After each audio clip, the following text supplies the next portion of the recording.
fasting Iya. itu salah satu pendekatannya namanya time restriction. Heeh. Nah, jadi jendela makannya kita kurangin. Nah, kalau kita kurangin 12 sampai 13 jam, itu disebut yang namanya intermittent Intermittent fasting. ya. Iya, Nah, kalau intermittent. seandainya kita naikin lagi ke 18 jam, itu namanya autophagy fasting. Kalau Autophagy. autophagy, jadi badannya memakan dirinya sendiri. Iya. Autophagy makan dirinya sendiri. Nah, kalau 20 em, eh, eh, 4 jam. 24 jam itu yang disebut namanya Komet itu ya. ya 24 jam itu yang disebut dengan yang namanya gut reset bakteria. Jadi Oh. artinya kita merubah dengan kita nggak makan 24 jam, jadi profil daripada mikrobiota kita, profil gut bakteria kita jadi lebih baik, keseimbangan jadi lebih bagus. Di 36 jam is a fat burner fasting. Jadi Oh. 1,5 hari itu udah pasti badan akan bakar lemak sebagai sumber tenaga Oh. paling at peak, Hmm. paling tinggi. Hmm. Nah, 48 jam disebut happiness fasting atau dopamine reset. Jadi ketika kita bilang saya orangnya baperan, saya orangnya sensitifan, saya sumbu pendek, saya cepat marah dan sebagainya. Iya. Tapi ketika kita nggak makan 2 hari, apa yang terjadi? Ternyata kita bilang mendadak tiba-tiba seolah-olah personalita kita berubah. Oh. Padahal sebenarnya yang terjadi adalah bukan personalita yang berubah, tapi selama ini tendensi perilaku kita disebabkan karena Makanan. paparan Makanan. racun yang kita makan selama setiap hari. We are what we eat kan akhirnya Iya, jadi iya, itu. Nah, yang nomor terakhir itu yang disebut yang namanya 72 jam Ya, puasa. ya. Itu yang Pernah disebut tuh gue yang tuh. namanya Oh ya? uh, uh, reset immune system fasting. Nah, ini yang makanya kenapa yang kalau bisa dipropos kepada teman-teman yang punya permasalahan dengan tumor, cancer, 72 autoimmune jam. disease, 72 jam. imbalances secara hormonal. Intermittent fasting ya. Nah, itu kan 18 jam. 18 jam sampai tadi di panti jompo, Bu Lehong bilang, Bu Vera kamu makan tuh kayak anak kucing. Enggak loh, saya kuat makan loh, saya bilang. Yang di tetangga saya tuh kan tiap hari saya ikut dia makan. Itu lauk yang sisa itu habisin semua. Tapi sampai jam 4 saya udah stop. Saya di panti jompo saya bantu sampai jam 2, saya udah pulang. Ke 3, jam 4 saya udah makan. Habis itu terasa kulkas di rumah pun nggak pakai lagi loh. Nanti emangnya kulkas apa semua mau dikasih-kasih orang aja lah. Udahlah. Nggak makan, Bu. Nggak lapar. Karena kita udah biasa. Paling minum mecha, air hangat ya. Gitu aja Nah, sih. Sudah itu jadi sampai udah besok lebih pagi. teratur ya. Katanya gini Bu, kalau yang Hmm. intermittent fasting itu, kita tuh untuk tubuh kita membiasakan diri itu 21 hari. Kalau udah 21 Iya. hari udah nggak terasa lapar lagi. Iya. 21, 90. Setelah 3 bulan tuh udah jadi apa gaya hidup kita begitu. Jadi Iya, udah 21 terbiasa hari kan. membiasakan diri, Hmm. 3 bulan itu udah jadi gaya hidup. Jadi yang intermittent fasting itu bukan untuk kurus atau untuk apa, tapi ternyata kerasa seger badan itu dan Hmm. enak gitu. Perut itu nggak ada lemak atau apa gitu. Poin penting, Bu Lina sekarang kista di gusi udah kecil. Sudah itu rambutnya udah cantik. Iya Saya betul, lihat terus Bu kesehatan gitu. Lina. Dan Foto Bu Lina yang bilang 2-3 tahun yang lalu sampai sekarang tuh beda jauh gitu loh. ya katanya yang puasa puasa itu intermittent fasting itu lebih berseri mukanya itu karena lemak-lemak Heeh. di sini semua hilang gitu. Iya, itu bagus sekali. Tapi ada juga bilang, oh jangan bilang puasa ya. Teman saya itu langsung masuk rumah sakit loh. Gimana sih cara puasa sampai masuk rumah sakit? Kita kan belajar dari tahap ke tahap. Kalau saya memang dari dulu, saya cuma sehari makan 2 kali. Bukan karena pintar pola hidup ya, dulu enggak ya. Dulu kayak setan. Memang saya tuh bangun siang. Bangunnya paling cepat tuh jam 11. Oh ya ya ya ya ya. Jam 11 gimana? Sarapan udah lewat gitu kan. Jadi saya makan Kalian siang, makan sarapan tuh jam siang. 11 atau jam 1. Jam 1 zaman dulu, makan yang kedua kali itu jam 7 malam ke atas gitu. Jadi memang terlatih 2 kali makan. Kalau 3 kali kayaknya nggak sempat, saya nggak ada waktu makan gitu loh. Dari dulu-dulu suka kepo-kepo. Dan memang siang nggak pernah makan karena nggak sempat gitu. Tapi dulu ya sering rasa tuh sakit lambung, asam lambung dan sebagainya. Aduh sakit mah terus menerus. Nah, jadi belajar teman-teman yang mau belajar pola makan yang hanya 2 kali dan 18 jam puasa itu sebenarnya bagi saya tuh ringan banget. Ringan banget. Cuman dulu nggak tahu setel waktu. Jadi bersyukur ya bisa ikut tinggal di rumah Bu Lina. Kata Bu Lina gini, kalau ke rumah saya lapar loh. Justru ya syukur daripada nggak lapar, kenyang terus kan, terasa itu bengong gitu loh. Jadi Sekarang saya sih malam nggak ada apa-apa, paling minum besok sampai jam 9 jam 10. Kayak kemarin pergi saring darah itu sampai jam 3 sore baru makan. Nggak lapar. Ya karena memang udah kita lupakan makan, makan, makan. Kita lupa.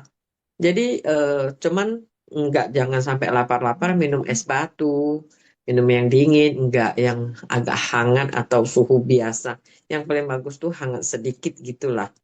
Nah, jadi kalau minyak buah merah ini waktu kita mulai makan, nah itu penting banget. Penting banget. Kalau saya rasa itu sama sekali tidak ada rasa lemes ya. Kalau teman-teman yang baru belajar intermittent fasting ini karena lapar, makan kenyang, dan dia akan tahan lapar lagi 1 sendok setelah makan atau campur di nasi. Kalau saya sih simpel-simpel aja, mau tek-tek simpel di nasi atau di tahu goreng atau cuman Tahu enak sarapan Bu, buah. di tahu atau di telur, telur Enak kan? dadar telur Di ya. telur. Hmm. Sudah itu kemarin saya lalu dengan pisang, enak sekali pisang kok jadi lebih enak gitu ya, apalagi ubi ubi apa aja gitu loh, mau keladi mau bakwan semua tabur aja udah wes gitu, jadi makanan kita dia akan jadi lebih enak rasa makanan kita itu Lebih enak ada dan khas. lebih jadi energi buat kitanya. Mm-mm. Jadi itu cocok sih kalau waktu detox saya pun Untuk yang ini ya, yang biasa puasa Ramadan, intermittent fasting itu jadi ringan sekali karena boleh Mm-mm. minum. Mm-mm. Itu kayak nggak ada apa-apanya gitu. Karena boleh minum kopi asal jangan pakai gula, jangan pakai susu gitu. Iya sebenarnya puasa itu bagus sekali sih, cuman saya lihat waduh kok tepi jalan tuh kalau bulan puasa ya, es Bandung, es jagung, es mango, yang manis, yang tambah susu. Enggak, Bu. Mas, Itu buka puasanya lebih lebih mewah dari makan sehari-hari gitu. Jadi iya, sayang perutnya sudah ini ya, perutnya sudah dikosongin terus diisi lagi sama yang lemak-lemak.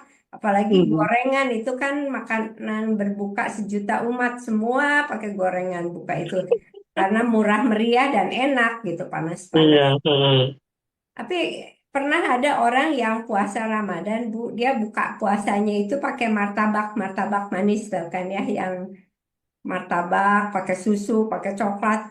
Itu langsung kebas ininya badannya. Jadi iya kan? badannya lagi butuh-butuhnya energi, diisi lemak mungkin terlalu banyak, ada mentega, apa-apa, gula, langsung kebas itu kesemutan semua badannya gitu.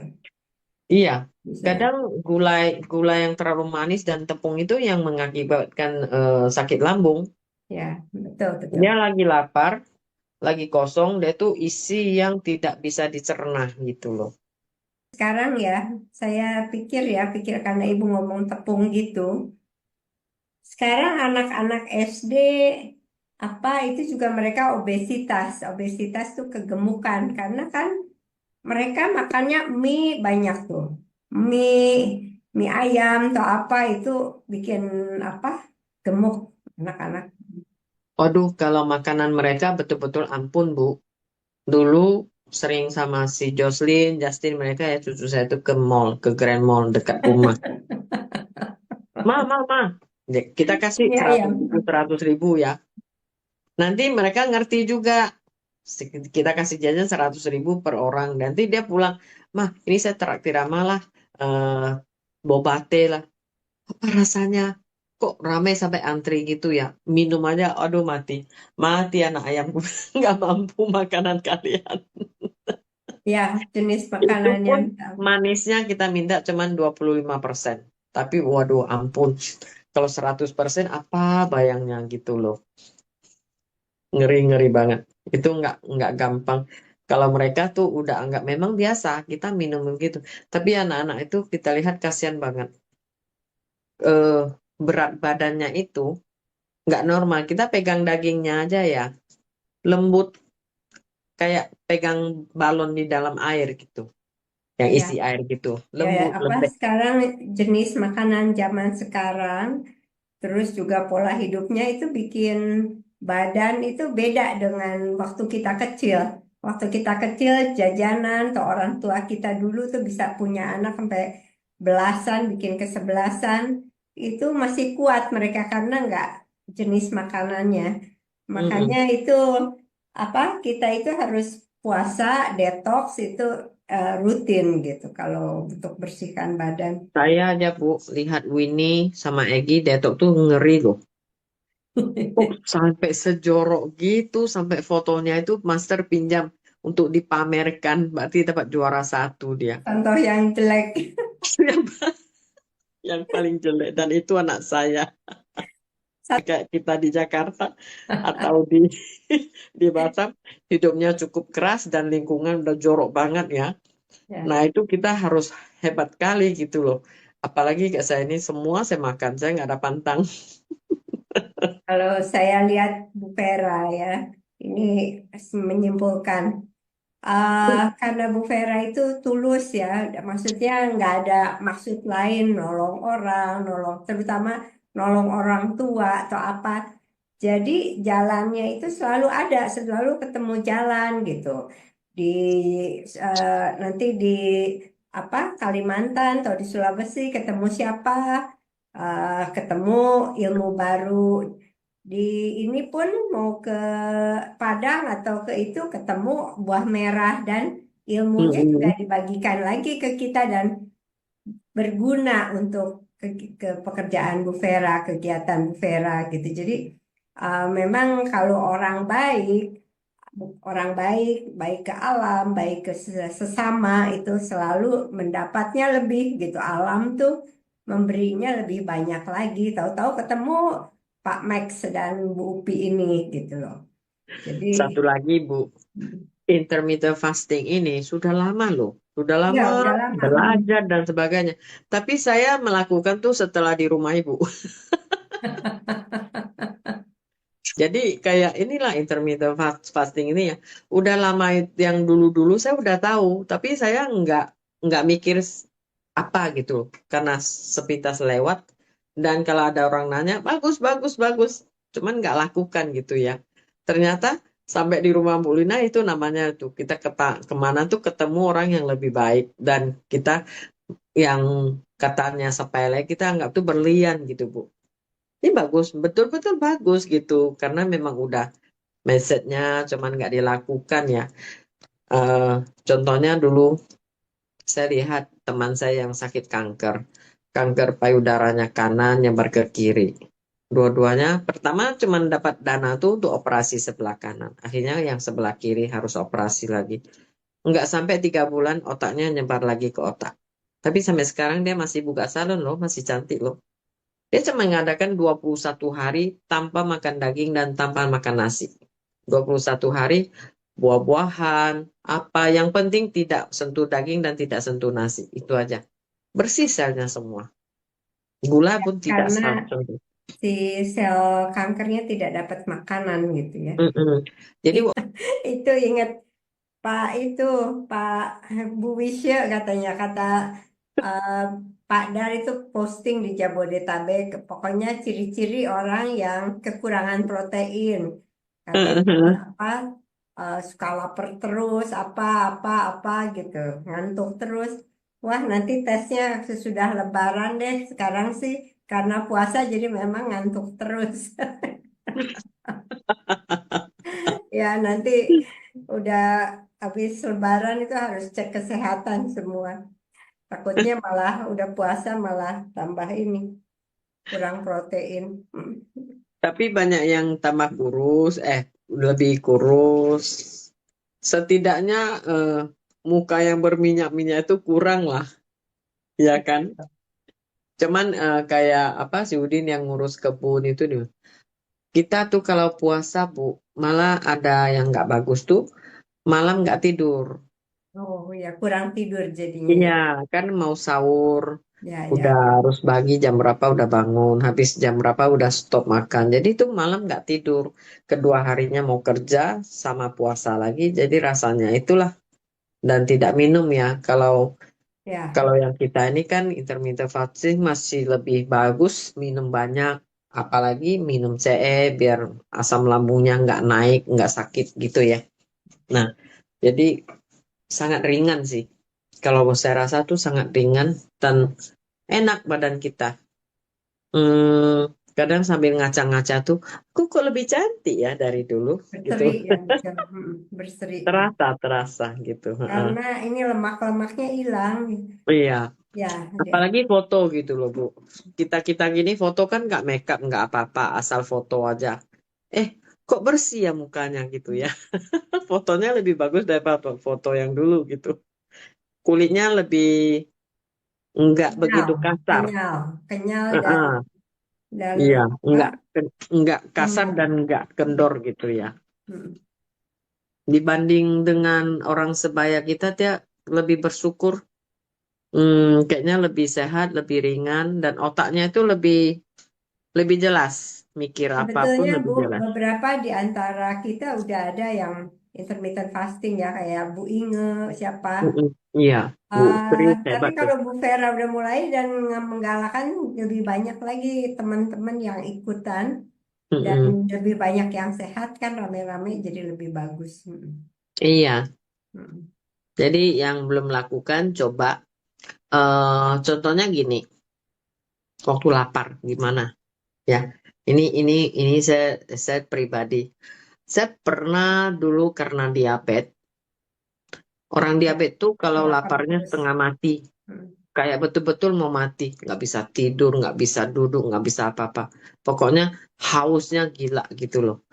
Jadi eh, saya cuman pikir, pokoknya saya tidak mau makan obat diabetes, saya tidak mau makan obat kolesterol karena mahal. Yang buat saya itu 1 bulan 4 macam obat tuh 4.000 lebih ya, gila. Saya pikir, pokoknya saya tidak mau makan obat, saya pantang makan pun nggak apa-apa.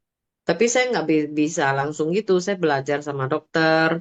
Karena dulu di Buddha Suci banyak dokter-dokter yang ngerti, ngerti ya. Saya masuk ke Buddha Suci, saya masuk ke dapur langsung. Belajar, tiap hari ikut ngintip di dapur. Saya bantu ini ya, saya bantu itu ya. Contohnya mereka masak bayam. Kita tuh masak bayam kan seratnya dibuang. Kalau orang Cina kan dibuang, disobek sampai bersih gitu. Jadi yang ibu yang di Buddha Suci itu enggak. Hah? Dipotong gini aja.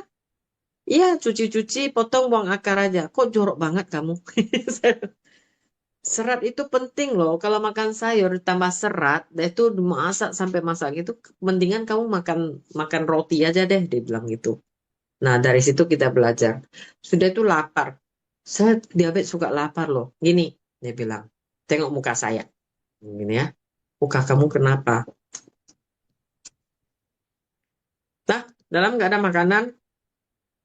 Jadi, kamu makan angin. Iya, dia bilang. Kalau lapar itu diatasi selama 20 menit, tidak akan lapar lagi. Kenapa? Kita kunyah kunyah-kunyah dari Ya, sinyal ini. otak kita ke lambung tuh orang ini udah makan karena dia ada lewat kunyah-kunyahnya gitu. Jadi dia Kalau udah seperti nggak lapar lagi. Dari sini akan mengantar beritanya ke perut. sudah kenyang, sudah kunyah-kunyah. Nah, jadi saya coba, aduh lapar, sedikit air putih lah, ya kan? Sedikit air putih lah, katanya gini. Jadi kamu sedikit air putih boleh, atau kacang mete, jangan digoreng ya, dia bilang, jangan digoreng ya. Beli di toko organik ya. Semuanya ada, atau kismis yang manis, setengah biji atau 1 biji aja. Itu kunyah 50 kali. 1 biji aja, saking peliknya, saya pikir ini betul-betul disiksa loh. Jadi kacang mete itu 1 biji gitu, ya kan? Dijadikan 3 loh. 3, 1 itu kunyah 50 kali. Apa enggak kapok 1 biji kacang mete dikunyah bagi 3 jadi 150 kali kunyah. Ternyata itu udah kenyang banget. Jadi dari otak kita akalin aja. Memang udah kunyah sebanyak gitu. Berarti 150 kali itu paling tidak udah 1 porsi nasi yang sipnya diantar ke lambung. Jadi dari situ kita nggak lapar. Kecuali atasi angin ya. Ada yang asam lambung, yang usus banyak tersumbat, dia pasti laparnya sudah itu kembung, perutnya itu nanti dia bisa kayak rasa mau pingsan, lemas. Nah, sebenarnya itu lagi perbaiki gitu. Jadi satu cara yang paling gampang itu adalah di lambung kita situ dihangatin dengan minyak panas dengan koyo tempel aja. Sebentar lagi 20 menit, 30 menit kita terasa angin itu nggak naik ke atas, dia akan turun ke bawah, sudah itu bisa kentut. Belajar puasa itu penting belajar kentut loh. Gimana belajar kentut? Itu adalah susun usus kita. Susun usus kita, apabila saya belum beol hari ini, saya minum air hangat, saya bersihin, tapi ingat harus campur dengan cincang atau CE. Ya, CE yang banyak tahun. Jadi dia bisa susun dari tekanan air itu terus keluar BAB kita. Kita belajar puasa, jangan simpan BAB. Kalau usus belum bersih, itu puasa percuma. Waktu jam buang BAB kita nggak buang, karena nyumbat ya, nggak makan serat, nggak. Jadi dia nggak keluar. Dia akan pompa-pompa, peras-peras air kotor, air BAB kita balik lagi ke tubuh kita. Makanya itulah yang mengakibatkan sampai nanti bisa sakit perut dan badan semua sakit itu karena badan kita berenang di dalam lautan BAB. Kayak kita berenang di dalam sepiting. Kamu tidak akan nyaman. Jadi orang yang sumbat, nah ya yang sumbat yang mau belajar puasa itu memang sampai terpaksa, Bu saya nggak bisa BAB. Ya udah, baru terpaksa belilah yang 1 set detok itu biar keluar yang hitam-hitam. Apabila usus kita sudah bersih, tidak nyumbat lagi, dia lancar mau kentut ya kentut. Kalau enggak ya gimana? Nyumbat di situ ada batu. Sudah itu waktu kentut busuknya itu ya kamar yang 3x4 itu dan suamimu itu bisa pingsan di dalam. Anjing aja bisa gitu. Atau kenapa itu dulu saya sering terjadi begitu. Kenapa tuh kentutnya sampai sebusuk gitu ya? Kita sendiri aja nggak tahan, harus kipas di bagian hidung kita. Kenapa? BAB 2 hari nggak keluar loh, ya kan? Jadi dia pompa lewat di usus besar, dia balik lagi, yang baru yang busuk itu balik lagi semua, kencing juga gitu. Kalau sering nahan kencing ya, kencing yang nggak keluar tuh dia lari lagi ke kantong kemil, lari lagi ke ginjal, akan simpan di situ lagi. Sampai nanti kebuang, dia sudah tidak bersih. Kenapa? Kapur-kapurnya, batu-batunya semua nyeliplah di tempat asam urat di sendi-sendi kita. Jadi makanya, oh ya, saya kan ada rekomen ural.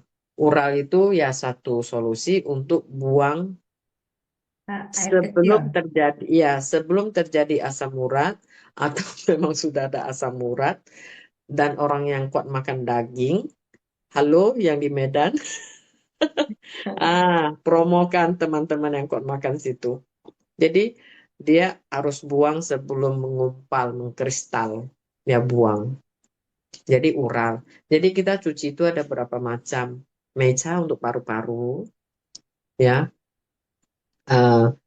Minyak buah merah itu untuk otak, untuk semua yang kumpalan di darah, di jantung, ya. Antioksidan dia larinya ke jantung. Dia akan kerjasama dengan jantung. Pompanya lebih serasi. Sudah itu yang ginjal, yang BAB. Jadi semuanya dia biar pabrik kita dan jalur on off-nya itu, in out-nya itu bisa bersih, bisa lancar. Apabila kita sudah lancar, kita mau puasa itu dia tidak terasa tuh kok anginnya naik lagi. Ganjal, kesumbat. Nah, itu memang benar kata orang tuh. Gara-gara belajar puasa lah masuk rumah sakit. Iya, masih sumbat semua satu gudang, sampah belum dikeluarin, gimana mau sapu gitu loh.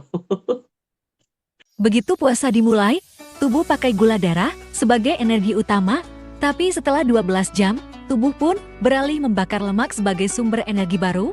Ini proses alami yang bikin puasa efektif untuk pembakaran lemak. Memasuki 16 jam, tubuh mulai autofagi. Ini proses di mana sel-sel rusak dibersihkan dan didaur ulang jadi energi.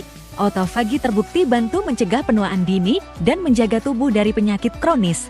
Penelitian membuktikan, puasa teratur bantu turunkan risiko diabetes, memperbaiki kolesterol, dan meningkatkan daya tahan tubuh. Bahkan, puasa juga bantu tubuh lebih fokus dan segar. Supaya manfaatnya maksimal, jangan lupa jaga pola makan sehat saat sahur dan berbuka. Bayangkan, jika selama 3 hari, tubuhmu hanya mendapat asupan air putih tanpa makanan. Apa yang terjadi? Hari pertama, tubuh mulai menggunakan cadangan glikogen untuk energi. Kamu mungkin merasa lemas, tapi sistem pencernaan mulai beristirahat. Di hari kedua, tubuh beralih ke lemak sebagai sumber energi utama. Proses ketosis dimulai, membantu detoksifikasi dengan membuang racun dari sel. Beberapa orang mengalami sakit kepala atau pusing karena adaptasi metabolisme. Hari ketiga, produksi hormon pertumbuhan meningkat. Sel-sel tubuh mulai melakukan regenerasi lebih cepat, memperbaiki jaringan yang rusak. Banyak yang merasakan peningkatan fokus dan kejernihan mental.